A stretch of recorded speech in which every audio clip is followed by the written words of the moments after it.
प्यारे बच्चों, कैसे हैं आप? आई होप सभी अच्छे होंगे। चलिए अपनी क्लास को प्रारंभ करते हैं। 11वीं क्लास का टॉपिक है हमारा। इसमें हम विमेय विश्लेषण पढ़ रहे थे, वेक्टर एनालिसिस पढ़ रहे हैं। इसमें शायद 2-3 क्लास पहले भी हो गई है।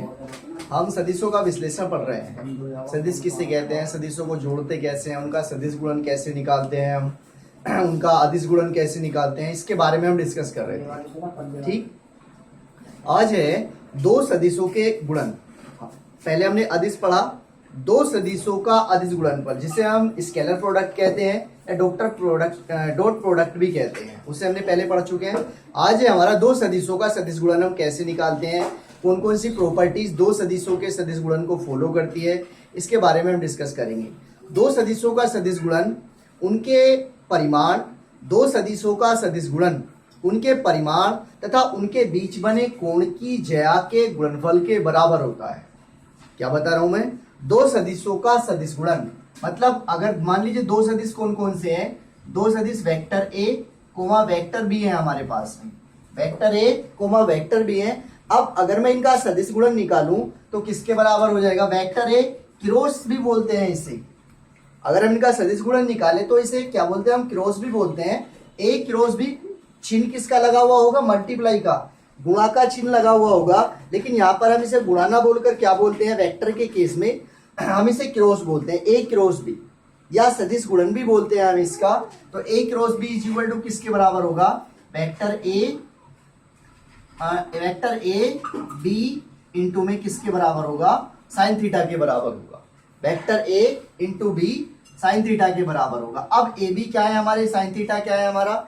ए बी क्या है हमारे पास? ए बी हो गया उसका परिमाण। परिमाण कैसे निकालते हैं उसे बताएंगे हम। स्क्वायर रूट के अंदर जो भी क्या होते हैं, उनके मल्टीपल्स होते हैं, उसकी वैल्यू निकाल लेते हैं, वो परिमाण निकल के आता है हमारा साइन थीटा। उन दोनों जो हमारे पास में वेक्टर्स दिए गए हैं, ये सदिश दिए गए हैं, उन दोनों के बीच के कोण की ज्या को। ठीक, अब जो दो सदिश है हमारे पास में, दो सदिशों के गुणन, दो सदिशों के सदिश गुणन कौन कौन सी प्रॉपर्टीज को फॉलो करते हैं, इसे पढ़ना है हमें। पहला है फर्स्ट, दो सदिशों का सदिश गुणन क्रम विनिमय नियम का पालन नहीं करता। फर्स्ट है दो सदिशों का सदिश गुणन क्रम विनिमय, क्या पढ़ना है? क्रम विनिमय नियम का पालन, नियम का पालन नहीं करता। दो सदिशों का सदिश गुणन क्रम विनिमय नियम का पालन नहीं करता मतलब अगर हमारे पास में दो सदिश हो, vector A cross vector B, vector A cross vector B is equal to, अब अगर मैं इनका क्रम चेंज कर दूं, क्रम बदल दूं, अगर मैं इसे ऐसे लगा दूं, vector B cross vector A, ये हमारा कभी भी इक्वल नहीं होगा। इट मीन्स क्रम विनिमय नियम, अगर हम उसके क्रम को विनिमय कर दे, चेंज कर दे, तो ये कभी भी इक्वल हमारे नहीं होंगे। ठीक, दूसरा आता है हमारा सेकंड नियम है दो सदिशों का सदिश गुणन, दो सदिशों का सदिश गुणन वितरण नियम का पालन करता है। दो सदिशों का सदिश गुणन किसका पालन करता है? वितरण नियम का, वितरण नियम का पालन करता है। वितरण नियम क्या होता है कि अगर मैं क्या निकालूं, ए क्रॉस बी प्लस सी निकालूं, ए क्रॉस बी प्लस सी निकालूं, तो ये किसके बराबर होगा? ए क्रॉस बी प्लस ए क्रॉस सी के बराबर होगा। वितरण का मतलब होता है डिस्ट्रीब्यूट करना, बांटना। तो ए को मैंने इसे भी दे दिया, ए को मैंने इसे भी दे दिया। इट मीन्स हम कह सकते हैं दो सदिशों का सदिश गुणन हमारा वितरण नियम का पालन करता है। ठीक, नेक्स्ट तीसरा है हमारा दो सदिश यदि लंबवत हो, यदि दो सदिश परस्पर लंबवत हो, तब A cross B is equal to किसके बराबर होगा? उनके परिमाण के बराबर होगा। दोनों के बीच का एंगल कितना हो? यदि परस्पर लंबवत हो, यदि दोनों सदिश कैसे हो? लंबवत हो। लंबवत का केस में थीटा बराबर कितना? 90 डिग्री होता है। तो मैं यहां से निकालू A cross B, A cross B is equal to A B into में किससे बराबर? साइन 90। साइन 90 की वैल्यू कितनी होती है? 1। तो कितना आ जाएगा? यहां से निकल के हमारा ए बी आ जाएगा। तो A cross B is equal to किसके बराबर हो गया? हमारा ए बी के। इट मीन्स जो अगर हमारे पास दो वेक्टर हैं और वो परस्पर लंबवत हो, तो तो उनके परिमाण के बराबर होगा, परिमाण के गुणनफल के बराबर होगा। नेक्स्ट फोर्थ कंडीशन है हमारी, यदि दो सदिश परस्पर विपरीत हों, विपरीत का मतलब एक इधर जा रहा है एक इधर जा रहा है, दोनों के बीच की जो डायरेक्शन है वो एक दूसरे के अपोजिट है। जब अपोजिट डायरेक्शन होगी तो कैसा होएगा विपरीत के केस में? थर्ड फोर्थ विपरीत हो, कैसे हो? विपरीत हो। विपरीत के लिए थीटा बराबर कितना? 180। दोनों अपोजिट है एक दूसरे के, थीटा इज इक्वल टू 180, तो कितना आ जाएगा? Vector A cross vector B is equal to किसके बराबर? ए बी साइन 180। साइन 180 की वैल्यू कितनी होती है? जब साइन को तोड़ेंगे तो साइन टूटेगा 90 प्लस 90 में, 90 प्लस 90, तो साइन 90 प्लस 90 किसमें बन जाएगा? कोस 90, और कोस 90 की वैल्यू कितनी होती है हमारी? 0 होती है। तो इट मीन्स ये वाली टर्म क्या बन जाएगी हमारी? 0 हो जाएगी। तो अगर हमारे पास में दो वेक्टरों का और वो एक दूसरे के अपोजिट है, एक दूसरे के विपरीत दिशा में जा रहे हैं, हम उनका क्रॉस प्रोडक्ट निकालते हैं, हम उनका सदिश गुणन निकालते हैं, तो वो हमेशा कैसा निकल के आता है? 0 निकल के आता है। चूंकि कोस साइन 180 की वैल्यू कैसी होती है हमारी? 0 होती है। क्लियर? नेक्स्ट फिफ्थ कंडीशन है हमारे पास में, एक सदिश का स्वयं के साथ सदिश गुणन, एक सदिश का स्वयं के साथ सदिश गुणन, मतलब अगर दोनों कैसे हो? बिल्कुल सेम सदिश हो, दोनों एक दूसरे के ऊपर सुपर इम्पोज हो, उस केस में क्या होगा? फिफ्थ सदिश गुणन एक दूसरे के साथ में सदिश गुणन कैसा होगा? 0 होगा। इट मीन्स थीटा बराबर कितना हो जाएगा? 0। जब दोनों एक दूसरे के साथ ही हैं, बिल्कुल एक दूसरे के ऊपर सुपर इम्पोज हो रहे हैं, तो उस केस में थीटा बराबर कितना? 0। It means vector A cross vector B is equal to A B sine 0। Sine 0 की वैल्यू कितनी? 0। साइन 0 की वैल्यू कितनी? 0। जब साइन 0 की वैल्यू 0 तो टोटल टर्म क्या बन गई हमारी? 0। क्लियर? नेक्स्ट आगे है, नेक्स्ट कंडीशन है इसकी, इकाई सदिश की स्थिति में। इकाई सदिश की स्थिति में मतलब अगर दोनों, जैसे हम इकाई सदिश से मतलब है इसका देखें, यूनिट वेक्टर के केस में सिंगल वेक्टर दे रखा है, जब हम सिंगल वेक्टर का उसी के साथ में क्रॉस प्रोडक्ट निकालते हैं, सिंगल वेक्टर का उसी के साथ में क्रॉस प्रोडक्ट निकालते हैं, तो वैल्यू कैसे निकल के आती है? कुछ वैल्यू हमें प्राप्त होती है। इट मीन्स मान लीजिए ये हमारे पास में है x, ये y, ये z। आपको पता है x के अकॉर्डिंग क्या चलता है हमारा y, y के अकॉर्डिंग क्या चलता है हमारा j, और z के अकॉर्डिंग क्या चलता है हमारा k। क्लियर? अब अगर मैं इनका क्रॉस प्रोडक्ट निकालूं, it means i cross j बराबर j क्रॉस k बराबर k cross i cross j किसके बराबर होगा? i cross j is equal to किसके बराबर होगा? वेक्टर k के बराबर होगा। Is equal to j cross k is equal to किसके बराबर होगा? वेक्टर i के बराबर होगा। k cross i is equal to किसके बराबर होगा? वेक्टर j के बराबर होगा। ठीक। अब अगर इनकी कंडीशन कैसी आ जाए? दोनों सेम सेम है, मतलब i dot j, j cross k, k cross i is equal to किसके बराबर होगा हमारा? i cross j cross j। अब अगर ये सेम सेम कंडीशन में आ जाए, i cross i, j cross j, k cross k, तो उसकी वैल्यू कैसी होती है? 0 होती है। अगर आपको क्रॉस प्रोडक्ट दोनों सिमिलर मिल रहे हैं, इट मीन्स सिमिलर से मतलब क्या है? जब दोनों समान होंगे, तो समान होंगे, थीटा बराबर कैसा होगा? 0 होगा। It means i cross i is equal to j cross j is equal to k cross k, इन सब की वैल्यू कैसी होगी हमारी? 0। i cross i, j cross j, k cross k का मान हमेशा कैसा मिलेगा आपको? 0 मिलेगा। जब हम डॉट प्रोडक्ट पढ़ रहे थे तो इसकी वैल्यू कैसी मिल रही थी? हमें 1 मिल रही थी। लेकिन अब हम क्रॉस प्रोडक्ट पढ़ रहे हैं तो क्रॉस प्रोडक्ट में इसकी वैल्यू कैसी मिलेगी? हमें 0 मिलेगी। क्लियर? ठीक। अब है हमारे पास मोस्ट इंपोर्टेंट, अब एक चीज और समझने की है। देखिए i cross j, j cross k है, i cross j, i j k ऐसे लेते हैं। अब अगर मैं इनका सीक्वेंस को चेंज कर दूं, अगर हम इनकी सीक्वेंस को चेंज कर दे, it means i cross j ना लेकर j क्रॉस i ले लूं, j क्रॉस k ना लेके k क्रॉस i ले लूं, इट मींस इनकी सीक्वेंस को अगर आप इससे चेंज करते हैं, i j k से इनकी सीक्वेंस को चेंज करते हैं, इनकी सीक्वेंस को परिवर्तित करते हैं, उस केस में हमारा माइनस का सिंबल आता है। देखिए कैसे, पूरा थोड़ा सा पानी लेंगे, आई क्रॉस के सीक्वेंस चेंज हुआ, आई के साथ में हम के ले रहे हैं, तो इज इक्वल टू किसके बराबर होगा, माइनस जे के बराबर होगा। के क्रॉस आई, के क्रॉस आई, के क्रॉस आई, के से तो आई आता है, K cross J is equal to किसके बराबर होगा, माइनस आई के बराबर होगा। इट मीन्स अगर आप इसकी सीक्वेंस को चेंज करते हैं, आई से के लेके आए, के से जे लेके आए, उस केस में उसकी वैल्यू कैसी मिलती है हमें, उस केस में जो सिंबल है वो माइनस चिन्ह के साथ में आता है। अगर ऐसे ले रहे हैं, देखिए एक मेथड और भी यूज होता है, ऐसे, ये है, आप अगर घड़ी की सुई की विपरीत दिशा में चल रहे हैं, एंटी क्लॉकवाइज चल रहे हैं, आई जे और के, आप अगर इस सीक्वेंस में चल रहे हैं तो सिंबल कैसे आते चले जाएंगे, प्लस के आते चले जाएंगे, और अगर आपने ये सीक्वेंस को इसे डिस्टर्ब कर दिया तो वैल्यू कैसे हो जाएगी, चेंज हो जाएगी। क्लियर? चलिए अब है इसमें आगे का टॉपिक मोस्ट इंपोर्टेंट, जहां से आपको क्वेश्चन आने वाला है। ये तो प्रॉपर्टीज थी हमारी जो न्यूमेरिकल्स में हमारी यूज होंगी, और ये आगे जो मेथड है हमारा, दो सदिशों का हम क्रॉस प्रोडक्ट कैसे निकालते हैं, ये इंपोर्टेंट है। और इसी में से आपको एक क्वेश्चन भी आने वाला है 5 नंबर का, आपके पेपर में क्वेश्चन आएगा, इसलिए इस मेथड को ध्यान से पढ़ें। क्या है हमारे पास में, क्रॉस प्रोडक्ट, दो सदिशों का सदिश हम कैसे निकालते हैं।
देखिए दो सदिशों का सदिश गुणन हम कैसे निकालें, ये हमारा फॉर्मेट है। जितने भी आगे क्वेश्चन आएंगे सारे के सारे इसी फॉर्मेट पे आपको सोल्व करने हैं, इसलिए फॉर्मेट को ध्यान से देखिए।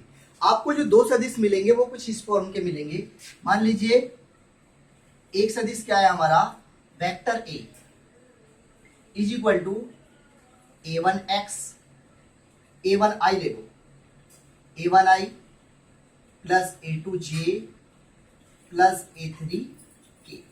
ठीक, दूसरा वेक्टर मैं कोई ले लेता हूं, वेक्टर भी ले लिया हमने, तो ये आ गया हमारे पास b1i b2j b3k। ये हमारे पास में दो वेक्टर आ गए। अब मैं इनका क्रॉस प्रोडक्ट निकालता हूं, ध्यान से देखें, vector A cross vector B कैसे चलना है। जब हम vector A cross vector B निकालते हैं दो सदिशों का, तो सबसे पहले क्या बनाएंगे, हम डिटरमिनेंट बनाएंगे। आपने पढ़ा होगा 10th क्लास में, 10th में नहीं सॉरी 11th में आता है, ये मैथ्स के स्टूडेंट ही पढ़ते हैं। डिटरमिनेंट ये हमने क्या बना दिया, डिटरमिनेंट आई जे और के, आई जे के ऊपर क्या लिखते हैं हम, आई जे।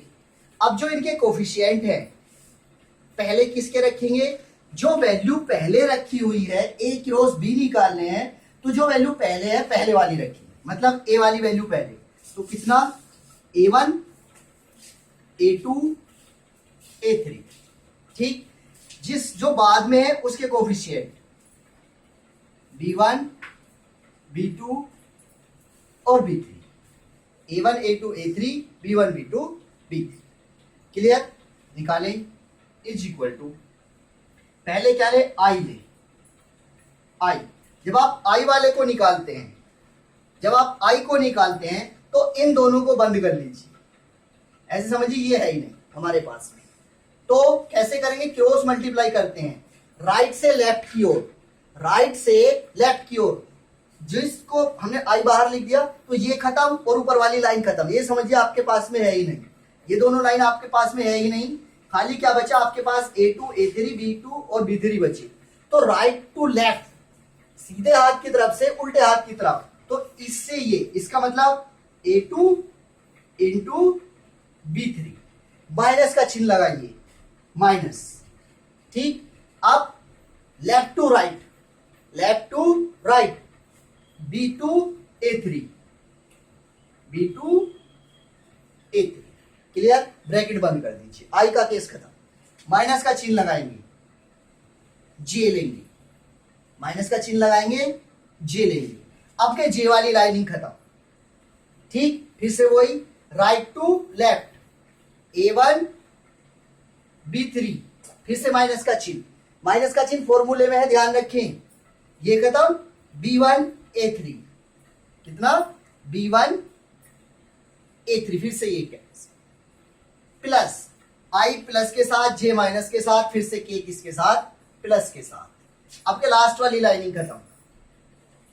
ये A1 B2 minus B1 A2, A1 B2 minus A2 B1, clear. बस हो गया सो।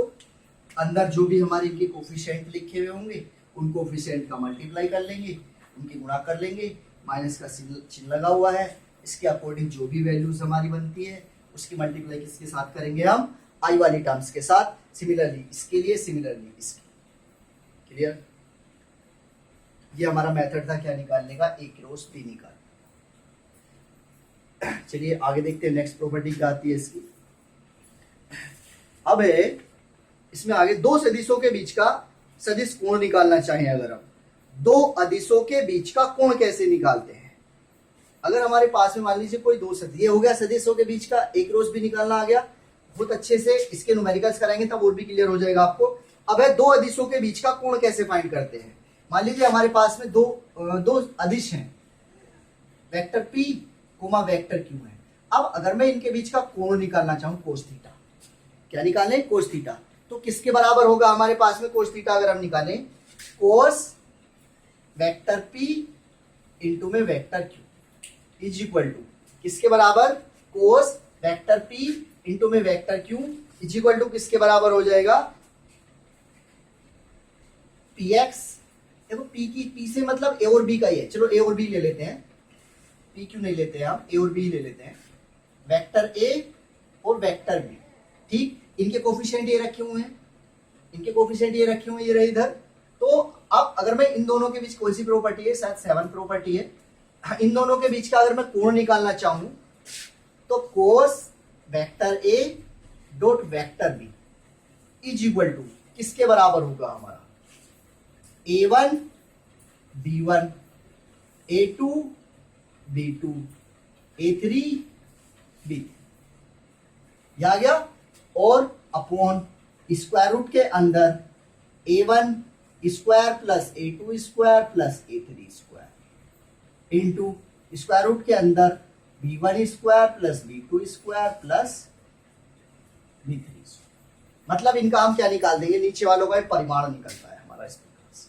तो अगर हमारे पास में दो स्केलर प्रोडक्ट है, उनके बीच का अगर हम एंगल निकालना चाहें, इस मेथड की सहायता से हम उनके बीच के एंगल को फाइंड आउट कर सकते। क्लियर। नेक्स्ट है, चलिए ये तो खत्म हो गया। न्यूमेरिकल्स दे रखे हैं इसके कुछ 2-3 न्यूमेरिकल्स है, उन न्यूमेरिकल्स को देखते हैं। जो थ्योरी वाला वर्क है वो इसका कंप्लीट होता है, यहीं तक है बस इसमें थ्योरी का वर्क। आगे इसके न्यूमेरिकल्स दिए हुए देखे। न्यूमेरिकल फर्स्ट है, ये कहता है पहले न्यूमेरिकल में एक वस्तु का प्रारंभिक स्थिति सदिश R1 is equal to I minus 4J plus 2K है। स्थिति सदिश दे रखा है R1, न्यूमेरिकल नंबर फर्स्ट। स्थिति सदिश R1 इज इक्वल टू किसके है, I माइनस का 4J और प्लस का 2K, ये है हमारे पास में। दूसरा स्थिति सदिश ये है इतने मीटर 2 सेकंड बाद उसका स्थिति सदिश ये है। तो t बराबर कितना दे रखा है हमें, 2 सेकंड, t बराबर 2 सेकंड। और दूसरा उसका स्थिति सदिश R2 बराबर किसके आ गया हमारे पास में, R2 बराबर दे रखा है 4i माइनस 6j माइनस का 5k, 4i माइनस का 6j और माइनस का 5k ये दे रखा है। ठीक हो जाता है। कण का विस्थापन सदिश तथा उसकी चाल ज्ञात कीजिए। कण का विस्थापन निकालना है आपको, विस्थापन कैसे निकालेंगे हम और उसकी चाल निकालेंगे। तो विस्थापन निकालने का क्या फॉर्मूला होता है, सीधा सीधा विस्थापन निकालने के लिए क्या करें, delta R is equal to R2 minus R1, delta R is equal to R2 minus R1, मतलब दूसरी वाली वैल्यू रखिए कितना 4i माइनस का 6j माइनस का 5k माइनस i की वैल्यू i माइनस का 4j और प्लस का 2, ठीक, is equal to 4i minus का 6j माइनस का 5k, माइनस के अंदर मल्टीप्लाई करेंगे i माइनस माइनस प्लस का 4j माइनस का 2, ये आगे वैल्यू निकल के is equal to 4i minus i कितना बच गया 3i माइनस के 6i प्लस का j माइनस का 2j माइनस का 5k माइनस का 2k कितने हो गए माइनस के 7। क्लियर। तो ये किसकी वैल्यू आ गई हमारे पास में, डेल्टा आर की निकल, विस्थापन ये आ गया निकल के। हमसे पूछा है 2 सेकंड बाद क्या होगा उसका 2 सेकंड बाद कण का विस्थापन तथा उसकी चाल ज्ञात करनी है। तो विस्थापन तो ये आ गया, अब चाल निकालें हम उसकी, अगर या वेग निकालें तो वेग किसके बराबर होता है, विस्थापन बटे समांतराल, ये तो होता है विस्थापन अपॉन समांतराल। तो विस्थापन की वैल्यू कितनी है हमारे पास में, यहां से 3i माइनस का 2j माइनस का 7k, 3i माइनस का 2j माइनस का 7k अपॉन टाइम कितना दे रखा है हमें 2 सेकंड, कितना है टाइम हमारे पास में 2 सेकंड। तो अगर हम उसकी चाल निकालें, चाल कितनी निकल के आती है हमारी, ये निकल के आती है वेग बराबर 3i माइनस 2j माइनस का 7k अपॉन 2, हमारा ये तो वेग निकल के आ गया हमारे पास में। चाल निकालें तो चाल बराबर किसके आ जाएगा, स्क्वायर रूट के अंदर जो इनके कोफिशिएंट है उसे ले लीजिए, इसका स्क्वायर 3 का स्क्वायर प्लस 2 का स्क्वायर माइनस 2 आ जाएगा यहाँ से, और प्लस माइनस के 7 का स्क्वायर अपन में 2 का स्क्वायर 4, स्क्वायर रूट के अंदर 9 प्लस 4 प्लस 7 49 बटे 4 कितना आ जाएगा 49 और 4 53 कितने हो गए 58, 49 59 58 58 और 4 कितने हो गए हमारे 62 अपॉन 4, स्क्वायर रूट के अंदर कितना आगे निकल के 62/4। ठीक, तो अगर हम उसकी चाल निकालें कितनी आती है निकल के 62/4 मीटर प्रति सेकंड, कितनी आ गई 62/4 मीटर प्रति second. Clear. Next numerical number next देखिए, एक वस्तु पर 2 बल 10 न्यूटन तथा 8 न्यूटन पूर्व और पश्चिम की दिशा में कार्य कर रहे हैं, क्या निकालना है, उनका परिणामी बल निकालना है। किसी बॉडी के ऊपर 2 बल है हमारे पास में, पूर्व और पश्चिम की दिशा में कार्य कर रहे हैं, उनका परिणामी बल निकालना है। उनका परिणामी बल कितना होगा, देखिए आसान क्वेश्चन है हमारा। 2 बॉडी है हमारे पास में, एक कहाँ पे जा रही है, एक पूर्व की ओर जा रही है और दूसरी पश्चिम की ओर जा रही है। इस क्वेश्चन को ऐसे को हम डायरेक्शन की उससे आसानी से फाइंड आउट कर लेते हैं, डायरेक्शन मेथड का। अगर आपको रूल का पता है डायरेक्शन कैसे लेते हैं हम,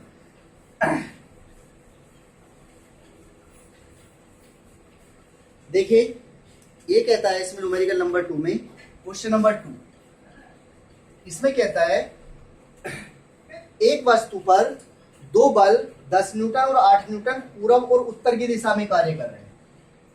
ये ईस्ट हो गया, ये वेस्ट हो गया, ये नॉर्थ हो गया, ये साउथ हो गया। 2 बल पूर्व और उत्तर की दिशा, पूर्व की दिशा में कितना 10 न्यूटन, उत्तर की दिशा में कितना 8 न्यूटन, ठीक कार्य करे। तो उनका परिणामी बल निकालना है, रिएक्टेंट कितना निकालना है। देखो बहुत आसान क्वेश्चन है हमारे पास में, ये रहा इसका परिणामी क्या निकलेगा, ये निकल के आ गया रिएक्टेंट। तो आर की वैल्यू निकालने के लिए क्या करते, सीधे सीधे स्क्वायर रूट के अंदर रख दीजिए इसे। हमारे पास फॉर्मूला क्या होता है, ये मान लो P बराबर और ये मान लो Q बराबर। तो अगर मैं इसका परिणामी निकालूं, रिएक्टेंट निकालूं, vector P dot vector Q is equal to किसके बराबर हो जाएगा, स्क्वायर रूट के अंदर P square plus Q square plus 2PQ into में cos theta is equal to square root के अंदर P की जगह कितना 10 प्लस Q की जगह कितना 8 प्लस 2 10 इंटू 8 इंटू में कोस 90, कोस 90, ये 90 डिग्री तो एंगल बनना है यहाँ पर हमारा 90, तो कोस 90 की वैल्यू कितनी 0, तो ये वाली टर्म क्या होगी सारी 0 हो गई। ये बचता है हमारे पास में स्क्वायर रूट के अंदर 10 ढाई 100 प्लस 8 8 64, तो स्क्वायर रूट के अंदर कितना हो गया 164। क्लियर। तो अगर हम इनके बीच का क्या निकालें, पी क्यू निकालें, कितना निकल के आता है स्क्वायर रूट के अंदर 164 निकल के। क्लियर। चलिए आज की क्लास में इतना ही। इस वीडियो को 2 से 3 बार रिमाइंड करके देखिए, तभी आपको समझ आएगा। मैथमेटिकल पार्ट्स ज़्यादा है इसमें, थ्योरी का वर्क कम है। ठीक है, चलिए आज की क्लास में इतना ही, इससे मिलते हैं नेक्स्ट क्लास में। Thank you.